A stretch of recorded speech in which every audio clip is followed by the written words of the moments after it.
Hello students. तो आज हम लोग देखते हैं रिलेशन क्या होता है। हमने यहाँ पर लिया है दो सेट, एक सेट हमारा है ए और एक सेट हमारा है बी। दैट मीन्स एक फैमिली ए है, एक फैमिली बी है। ए फैमिली में 3 मेंबर है, बी फैमिली में भी 3 मेंबर है। ए में है राम, दशरथ, लक्ष्मण, भरत, सीता और कौशल्या। आपके ए के एलिमेंट का बी के एलिमेंट के साथ रिश्ता है, किसी भी प्रकार का रिश्ता है। तो अगर ये सारा एलिमेंट इसके सारे एलिमेंट के साथ अगर रिश्ता बनाता हो तो कुछ इस प्रकार रिश्ता बनेगा कि राम का भरत के साथ, राम का सीता के साथ, राम का कौशल्या के साथ, लक्ष्मण का दशरथ का भरत के साथ, दशरथ का सीता के साथ, दशरथ का कौशल्या के साथ, लक्ष्मण का भरत के साथ, लक्ष्मण का सीता के साथ, लक्ष्मण का कौशल्या के साथ। अब हमने इस रिजल्ट को देख करके ये कह सकते हैं कि ये तो ए क्रॉस बी का क्या है, रिजल्ट है। ए क्रॉस बी जो सेट बनाता था बस उसको सेट में कन्वर्ट कर देंगे तो यही आ जाएगा। यानी कि ए और बी के सारा एलिमेंट एक दूसरे के साथ अगर रिलेशन बनाए तो ए क्रॉस बी के बराबर ही है। क्रॉस बी और वो दोनों बराबर है, ए क्रॉस बी का रिजल्ट कितना आ गया। अब जब भी रिलेशन होगा तो कुछ ना कुछ एक दूसरे के बीच रिलेशन दिया जाएगा। दोनों भाई है, दोनों बहन है, माँ बेटा है, पति पत्नी है, इस प्रकार का आपको कुछ ना कुछ रिलेशन दिया हुआ रहेगा। तो रिलेशन जैसे कि यहाँ पर मान लीजिए स्मॉल ए जो है ए के एलिमेंट के लिए है, स्मॉल बी जो है वो बी के एलिमेंट के लिए, इस दोनों के साथ मान लीजिए एक रिश्ता है, R for relation, A related to B, A का रिश्ता बी के साथ है। वो इस प्रकार से है, ए इज ब्रदर ऑफ बी, यानी कि ए जो है भाई है किसका, बी है, बी का। तो आप ढूंढिए इसमें से, यानी कि 9 एलिमेंट में से ये ढूंढना पड़ेगा ए भाई होना चाहिए। राम और भरत, राम कौन है, बी का, तो भाई है, तो इसका मतलब ये रिलेशन में आ जाएगा राम और भरत। राम सीता भाई नहीं हो सकता है, राम कौशल्या का भाई नहीं हो सकता है, दशरथ भरत का भाई नहीं हो सकता, दशरथ सीता का भाई नहीं हो सकता। इस प्रकार से और कोई भी रिलेशन नहीं आएगा इसमें। तो ए अगर भाई है बी का तो मान लीजिए एक रिलेशन आएगा। इसी प्रकार हम दूसरा रिलेशन देखते हैं। अगर मान लीजिए इस रिलेशन को R1 मान ले, ए R1 यानी R1 मतलब रिलेशन बी क्या, तो ए इज वाइफ ऑफ बी, यानी कि यहाँ पर ए जो है वाइफ है किसका, तो बी का। इसमें से ढूंढिए, राम भरत का वाइफ है, नहीं है। राम सीता का वाइफ है, बिल्कुल नहीं है। राम कौशल्या का वाइफ है, नहीं है। इस प्रकार से अगर देखें सबको एक दूसरे को तो हमको एक भी रिजल्ट नहीं निकलेगा। यानी कि यहाँ पर जो रिलेशन है R1 का वो भाई का रिलेशन नहीं, कुछ भी रिजल्ट नहीं है। एक और रिलेशन हम लोग देखें, मान लेते हैं कि A R2B, that means relation B, A का रिलेशन बी के साथ। किस प्रकार का रिलेशन है कि ए इज हस्बैंड ऑफ बी, यानी कि ए जो है पति है किसका, तो बी का। यहाँ देखिए राम भरत के साथ नहीं है, राम सीता के साथ है, बिल्कुल है। राम पति है किसका, तो सीता का, तो RS आ जाएगा इसमें। और एक आ जाएगा दशरथ और कौशल्या, और तो कुछ भी नहीं आएगा। 4 नंबर में हम ए का रिश्ता है किसके साथ, बी के साथ। किस प्रकार का रिश्ता है, ए इज फादर ऑफ बी, यानी कि ए जो है पिताजी है किसका, तो बी का। R3 यानी कि R3 में जो रिलेशन आ रहा है वो क्या आ रहा है, ए पिताजी होना चाहिए किसका, तो बी का। तो यहाँ पर देखिए RB के साथ ऐसा कुछ रिश्ता है, बिल्कुल नहीं है। RS के साथ बिल्कुल नहीं है, RK के साथ बिल्कुल नहीं है। DB के साथ है, यहाँ पर DB के साथ है, दशरथ भरत के पिताजी हैं, दशरथ सीता के पिताजी हैं, नहीं है, अदर इन। तो ये एक ही आंसर आ जाएगा और कोई नहीं रिलेशन में आएगा, बस और बस एक आएगा। इस प्रकार से हम लोग को रिलेशन दिया हुआ रहेगा तो हम लोग रिलेशन निकाल सकते हैं। लेकिन रिलेशन अगर आएगा तो कहाँ से आएगा, ए क्रॉस बी से ही आएगा। ये याद रखेंगे, 2 सेट है, एक सेट ए है, एक सेट बी है, ए क्रॉस बी निकाल लेंगे और उसी में से जो भी रिलेशन आएगा दिया हुआ अकॉर्डिंग, दिए हुए रिलेशन के अकॉर्डिंग हम लोग उसी में से निकालेंगे, जो भी आएगा उसी में से। चलिए तो कुछ और एग्जांपल लेकर के हम लोग देखते हैं। जैसे कि मान लीजिए ए एक सेट है जिसमें एलिमेंट है 1 2 3, बी एक सेट है जिसका एलिमेंट है 2 3 4, तो जब रिलेशन निकालना पड़ेगा तो हमको पता है ए क्रॉस बी से ही आएगा, तो ए क्रॉस बी पहले निकाल लेंगे सहूलियत के लिए। 1 2 1 3 1 4 2 2 2 3 2 4 3 2 3 3 3 4। अब रिलेशन जो दिया रहेगा उसके अकॉर्डिंग इसी में से आएगा, इससे बाहर से नहीं आएगा। मान लेते हैं पहला नंबर क्वेश्चन है ए का रिलेशन बी के साथ। कैसा रिलेशन है? A4 capital A B4 capital B, यानी ए का रिश्ता बी के साथ है। यहाँ पर a plus B is even number. A और बी को जोड़ने पर क्या आना चाहिए? इवन नंबर आना चाहिए। आप इसमें से ढूंढिए R4। देखिए यहाँ पे 1 और 2 को जोड़ने पर क्या इवन नंबर आएगा? नहीं आएगा। कौन कौन सा हो जाएगा? 1 3 1 4 आएगा? नहीं आएगा। 2 2 2 3 आएगा? नहीं आएगा। 2 4 3 2 आएगा? बिल्कुल नहीं होगा। 3 3 1 2 3 4, ये 4 जो हुआ इसमें रिश्ता बना रहा है। कैसा रिश्ता बना रहा है? यानी कि हम कह सकते हैं 1 का रिश्ता 3 के साथ है। कैसा रिश्ता है? 1 और 3 को जोड़ने पर इवन नंबर आएगा। 2 का रिश्ता 2 के साथ है। कैसा रिश्ता है? 2 और 2 को जोड़ने पर 4 आएगा। 2 का रिश्ता 4 के साथ है, सॉरी 2 और 2 को जोड़ने पर इवन नंबर आएगा। 2 का रिश्ता 4 के साथ है। कैसा रिश्ता है? तो 2 और 4 को जोड़ने पर इवन नंबर आएगा। 3 और 3 का रिश्ता है, क्या रिश्ता है? इवन नंबर आएगा। यहाँ पर इवन नंबर का रिश्ता है। और भी एग्जांपल देखते हैं।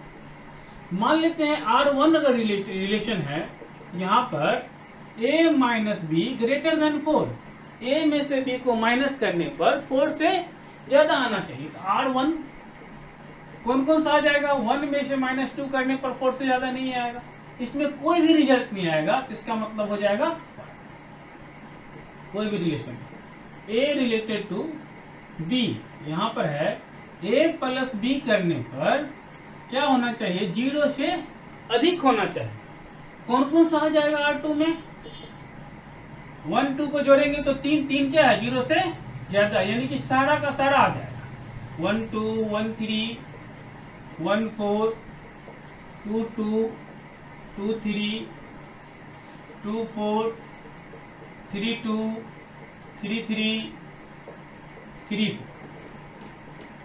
तो हम लोग देखें क्या, यहाँ पर 3 तरह का रिलेशन लिए। पहला a plus B is even number, a minus B greater than 4, a plus B greater than 0, इसमें आ गया। और भी रिलेशन हो सकता है। इस प्रकार से अगर हम लोग रिलेशन निकाले तो इनफिनाइट रिलेशन हो सकता है। तो रिलेशन निकालने के लिए 2 बात इंपॉर्टेंट है। एक कि सेट ए और सेट बी होना जरूरी, यानी कि 2 सेट होना जरूरी है, पहली बात। दूसरी बात क्या, एक रिलेशन दिया हुआ रहेगा, उस रिलेशन के अकॉर्डिंग हम लोग निकालते हैं क्या कैसा रिलेशन है। और रिलेशन निकालने से पहले ए क्रॉस बी सोच लेते हैं या निकाल लेते हैं, तो ये आसान हो जाता है। जैसे और रिलेशन है A related to B, a minus B equal to 2। अब a में से b को माइनस करने पर क्या होना चाहिए? 2 होना चाहिए। इसमें देखिए एक भी रिजल्ट नहीं आ रहा। मोड में लगा दीजिए।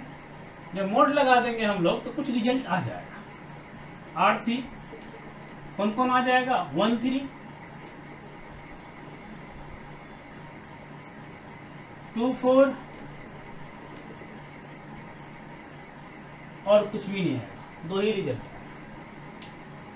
तो ध्यान देंगे एक चीज, यहाँ पर जो 4 रिलेशन हम लोगों ने निकाला, 4 रिलेशन हम लोगों ने निकाला, 4 रिलेशन में पहला में 4 रिजल्ट आया, दूसरा में कोई रिजल्ट नहीं आया, चौथा में सारा एलिमेंट आ गया, ए क्रॉस बी का जितना सारा एलिमेंट है सारा आ गया। R3 में क्या हुआ कि 2 रिजल्ट आया ए क्रॉस बी का। तो कहने का मतलब ए क्रॉस बी का सभी रिलेशन क्या है? सबसेट है। ए क्रॉस बी का सभी रिलेशन क्या है? सबसेट है। तो रिलेशन जो होता है, अगर ए और बी कोई 2 सेट है, उसका जो सबसेट होता है वही क्या होता है? रिलेशन होता है। ध्यान देंगे यहाँ R में, R1 में, R2 में, R3। हाँ, तो एक बात और ध्यान देंगे, यहाँ पर कहेंगे 1 का 3 के साथ रिलेशन है। कैसा रिलेशन है? a माइनस बी करेंगे मोड का तो बराबर कितना आ जाएगा? 2 आ जाएगा। इसके 2 और 4 के साथ रिलेशन है, तो इसको हम ऐसा लिख सकते हैं कि 1 3 बिलोंग्स टू कितना? R3। यानी कि 1 3 एक एलिमेंट हुआ, ये पूरा का पूरा इसके लिए एलिमेंट हो गया जो बिलोंग करता है किसमें, R3 में। या हम लोग ऐसा भी लिख सकते हैं 1 इज रिलेटेड टू किससे, तो 3 से, यानी कि 1 का रिश्ता 3 के साथ। यहाँ पर 2 4 बिलोंग कर रहा है किसके साथ, R3 के साथ। या ऐसा भी लिख सकते हैं कि 2 रिलेटेड टू 4। ये R3 मतलब रिलेशन, यहाँ पर रेगुलर हम लोग रिलेशन ले रहे थे, इसीलिए R1 R2 R3 मान लिया है। ये 3 का मतलब रिलेशन। तो हम लोग देखते हैं रिलेशन का डिफिनीशन क्या होता है। मान लीजिए कि दो सेट है, set A and B be two non empty sets, then a relation R from A to B, यानी कि रिलेशन A से B की ओर है, क्या है, A subset of A cross B, यानी कि A क्रॉस B का जो सबसेट होगा वही हमारा क्या होगा, रिलेशन होगा। इसको ऐसे भी हम लोग लिख सकते हैं कि अगर R रिलेशन है A से B की ओर, तो हम लोग लिख सकते हैं R for relation, R for relation, R subset A cross B। और इससे पहले थोड़ा देर पहले हम लोग देखे थे A B अगर बिलोंग करता है रिलेशन में, तो हम लोग कह सकते हैं A रिलेटेड टू B, लिख सकते हैं A रिलेशन B। उसी तरह से अगर A B बिलोंग नहीं करेगा R में यानी रिलेशन में, तो हम लोग कह सकते हैं क्या, A is not related to B, और हम लोग लिख सकते हैं A does not related to, यानी कि क्रॉस का सिंबल ये रिलेशन नहीं है किसके साथ, B के साथ। तो चलिए कुछ एग्जांपल्स और देखते हैं। यहाँ पर A सेट है, सेट के एलिमेंट 1 2 3 है, दूसरा सेट है A, उसका भी एलिमेंट 1 2 3 ही है। तो सबसे पहले हम लोग को पता है कि A क्रॉस A निकालेंगे, इसका जो सबसेट होगा वही हमारा रिलेशन होगा। तो A क्रॉस A निकालें तो 1 1 1 2 1 3 1 4 सॉरी 2 1 2 2 2 3 3 1 3 2 3 3। इसी में से जो इसका जो सबसेट होगा वही हमारा रिलेशन होगा, यानी इतना ही में से हम लोग को ढूंढना है रिश्ता। रिलेशन कैसा है वो देखिए, मान लेते हैं A related to B, A का रिश्ता B के साथ है। किस प्रकार से है वो देखिए, A ग्रेटर देन B, यानी कि A यहाँ पर B से ज्यादा है, तो अब ढूंढिए A B से ज्यादा जो भी है वही हमारा रिलेशन होगा। 1 1 नहीं हो सकता है, 1 2 1 3 नहीं हो सकता है, 2 1 हो सकता है, 2 क्या है 1 से अधिक है, 2 2 नहीं हो सकता, 2 3 नहीं हो सकता है, 3 1 हो सकता है, 3 2 हो सकता है। इतना ही आएगा, 3 ही एलिमेंट आएगा किसमें, इस रिलेशन में। दूसरा नंबर है, इसी के बारे हम पढ़े थे कि 2 1 अगर बिलोंग कर रहा है रिलेशन में, तो इसको हम लोग क्या लिख सकते हैं कि 2 रिलेटेड टू 1, 2 का रिश्ता 1 के साथ। कैसा रिश्ता है कि 2 1 से अधिक है। A रिलेटेड टू B, इसको मान लेते हैं 1 रिलेशन को, क्योंकि R मान चुके हैं। यहाँ पर हो जाएगा A लेस देन B, यानी A B से छोटा है। कौन कौन सा आ जाएगा, 1 1 नहीं आएगा, 1 2 आ जाएगा, 1 3 आ जाएगा, 2 3 आ जाएगा, और कुछ भी नहीं आएगा। ये 3 रिलेशन होगा। मान लेते हैं A related to B, A और B दोनों का दोनों इक्वल है। ऐसे कंडीशन में कौन कौन सा आ जाएगा, 1 1 आएगा, 2 2 आएगा, 3 3 आएगा। तो जब हमको रिलेशन दिया हुआ रहेगा किसका किसके साथ क्या रिलेशन है, तो हम लोग आसानी से निकालेंगे, और वो निकलेगा कहां से, A क्रॉस B से। A क्रॉस B का एलिमेंट ही उस रिलेशन का एलिमेंट हो। तो चलिए हम लोग देखते हैं अगला point, total number of relation from A to B। A से B की ओर कितना सारा रिलेशन हो सकता है, हमको मालूम होना चाहिए कि 2 सेट होगा तभी रिलेशन बनेगा। तो एक सेट A है, एक सेट B है। सेट A का जो एलिमेंट है वो M है, और सेट A का एलिमेंट यहाँ पर हम MN नहीं मान करके PQ मान लेते, क्योंकि N यहाँ पर है, ये P है और ये Q है। यहाँ पर नंबर ऑफ एलिमेंट A का जो एलिमेंट है वो P है, B का एलिमेंट कितना है, Q है। यहाँ टू दी पावर हो जाएगा PQ। एग्जाम्पल के तौर पर देखिए, A equal to 1 2, B equal to 2 3 4। यहाँ पर number of A equal to कितना हो जाएगा, 2 हो जाएगा। Number of B equal to कितना हो जाएगा, तो 3 हो जाएगा। तो total number of relation from A to B, A से बी की और जो रिलेशन होगा वो टू दी पावर कितना हो जाएगा, पी क्यू, दैट मीन्स 2 × 3, तो 2 का पावर 6, 64 रिलेशन होगा। ये दोनों के बीच कितना रिलेशन हो जाएगा, 64 रिलेशन हो जाएगा। इस तरह से हम लोग टोटल नंबर ऑफ रिलेशन भी निकाल सकते हैं। तो हम लोग देखते हैं domain, range and codomain of relation का डोमेन, रेंज और कोडोमेन देखते हैं कि क्या होता है जब रिलेशन बन जाता है, बनने के बाद जो रिजल्ट आता है, एलिमेंट आता है, तो उसका फर्स्ट कंपोनेंट, तो फर्स्ट कंपोनेंट का जो सेट होगा वो डोमेन होगा, और सेकेंड कंपोनेंट का जो सेट होगा वो क्या होगा, रेंज होगा। और कोडोमेन हम लोग कहते हैं सेट बी, यानी कि बी का जितना सारा एलिमेंट है उसका जो सेट है, that means B, set B को हम लोग क्या कहते हैं, कोडोमेन कहते हैं। इसको एग्जांपल पर ऐसे समझते हैं।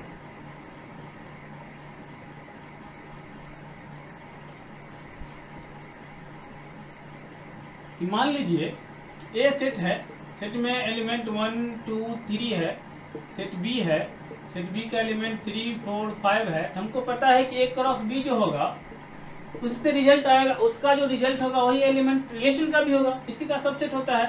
तो 1 3 1 4 1 5 2 3 2 4 2 5 3 3 3 4 3 5। कुछ रिलेशन की जिस प्रकार के है, ए रिलेटेड टू बी, क्या तो ए प्लस बी लेस देन 6, ए और प्लस बी इन दोनों का संख्या है 6 से छोटा है, तो रिलेशन कौन कौन सा आ जाएगा, 1 3 1 4 1 1 नहीं आएगा, 2 3 2 4 नहीं आएगा, 2 5 नहीं आएगा, 3 3 इतना ही आएगा। यानी कि यहाँ पर जो रिजल्ट निकला ये इसका जो फर्स्ट कंपोनेंट है, देख लीजिए फर्स्ट कंपोनेंट 1 है 1 है 1 2 है, तो ये हमारा हो जाएगा डोमेन ऑफ आर, यानी कि 1 और 2, 1 1 दो बार नहीं लिख सकते हैं, सेट का एलिमेंट रिपीट नहीं होता है। और यहाँ पर हम लोग रेंज है, तो रेंज कितना हो जाएगा, रेंज ऑफ आर, रेंज हो जाएगा सेकेंड कंपोनेंट, सेकेंड 3 4 3, तो 3 और 4 आ जाएगा। यानी कि और भी रिलेशन निकालेंगे, ये जितना रिलेशन निकलेगा उसका अलग अलग डोमेन होगा। इसका इस रिलेशन का डोमेन ये हुआ, इस रिलेशन का रेंज ये हुआ। और दूसरा रिलेशन अगर हम लोग लें, जैसे एग्जांपल के तौर पर हम लोग लें कि A related to B, A plus B equal to 5, A plus B कितना है 5 है, ये R1 मान लेते हैं, तो R1 इक्वल टू ये क्या क्या आ जाएगा, 1 3 नहीं आएगा, 1 4 1 5 2 3, अब नहीं आएगा, 2 ही आया। तो डोमेन ऑफ R1 यानी रिलेशन कितना 1 2, रेंज ऑफ R क्या आ जाएगा 3 4 या 4 3, जैसे भी लिख सकते हैं, इसी तरह लिखा जा सकता है सेट को। ये हमारा हो गया डोमेन, रेंज, कोडोमेन। और यहाँ पर जो सेट बी है, यानी कि अगर हम लोग कहें codomain of R, codomain of R, ये हमारा सारा का सारा बी आ जाएगा, बी दैट मीन्स 3 4, क्लियर।